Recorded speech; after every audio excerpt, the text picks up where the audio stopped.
Hey guys, good morning. Welcome back to another video. And today I am going to Asia specific MRO sessions.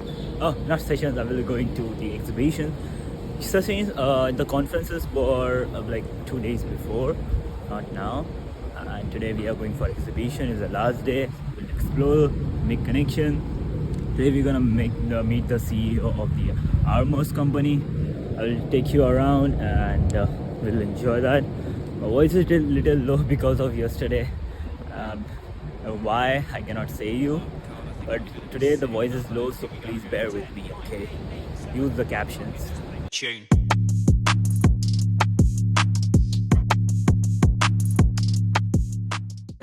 Hey guys, so we are with Giuseppe, the CEO of Amros Global, the maintenance company, and I want to ask you two questions. The first question is about in the industry we are having new aircrafts, right? Like the sustainable, we are moving on to the sustainability now. We are having new aircraft like hybrid aircraft and full electric aircraft like that. So how that will impact on the MRO practices and the challenges? Yeah, so I like to make the comparison when we talk about these electrical innovations to the current situation in the aviation in the car industry. So what's happening in the car industry right now is that a lot of these cars manufacturers struggle with providing spare parts. Yeah. You can imagine it doesn't have anymore the same amount of parts in an electric car than there are in a regular combustion engine automobile. So I can imagine that there is going to be a switch in a lot of material that are going to be provided, and these part suppliers are going to have to adapt to that. But I'm confident to say that we are yet probably decades apart from actually having a strong disruption. Hence, I think there's going to be a lot of lead time for us to develop with this change. But still, it's gonna impact a lot, right? Like in terms of practices, because if we move ahead, like decades also ahead, and we see the practices from now, but if we are not practicing about the hydrogen, like so it will be a worse change, like on that at that point. I wouldn't say it's a worse change. I have to point out that with every innovation that ever happened in the last couple hundred years, every innovation always brought new services, new after-sales services, new maintenance services, new industries that were created thanks to these innovations. So I think that we're going to have to adapt and we're going to have to reinvent what we do. Nobody would have thought that one day we're going to have iPhone repair stations, for instance. Yeah, Nobody that's could true. think that far. Yeah. But actually we managed because people like to adapt, people like to innovate, and make the best use of the technology. All right. The second question is how the artificial intelligence is going to impact in terms of not reducing the downtime of the aircrafts. Right. That's a very good question, and actually we are very heavily investing in this field. We have our own software for technical records management and aircraft transition.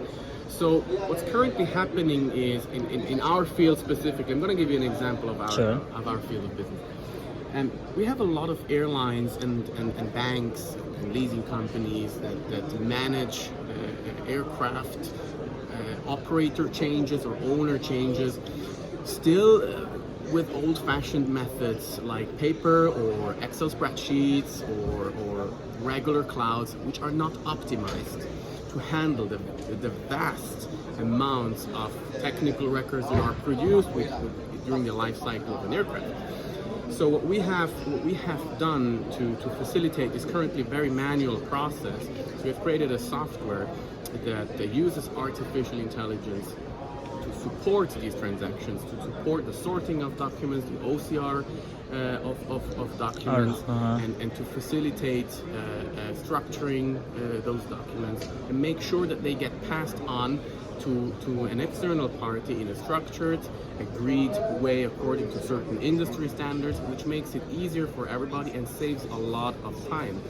Because currently, the risk that a lot of operators and lessors have in the industry is delays because of missing or wrongful documentation.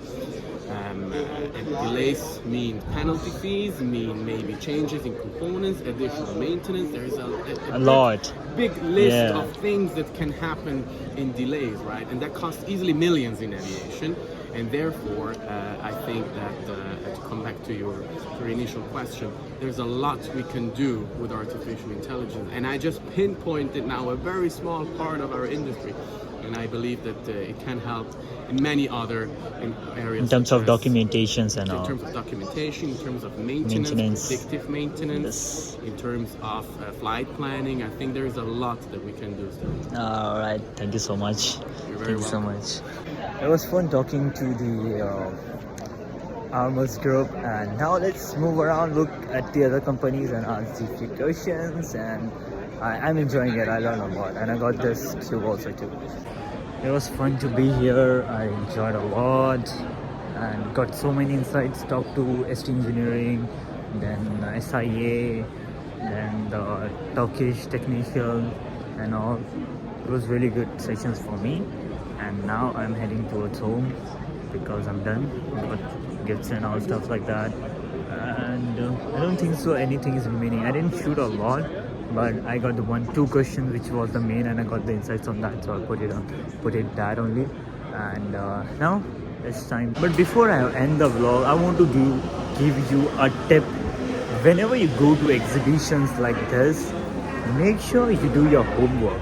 So what I mean by doing homework is do research about which companies are exhibiting over there, who are the exhibitors.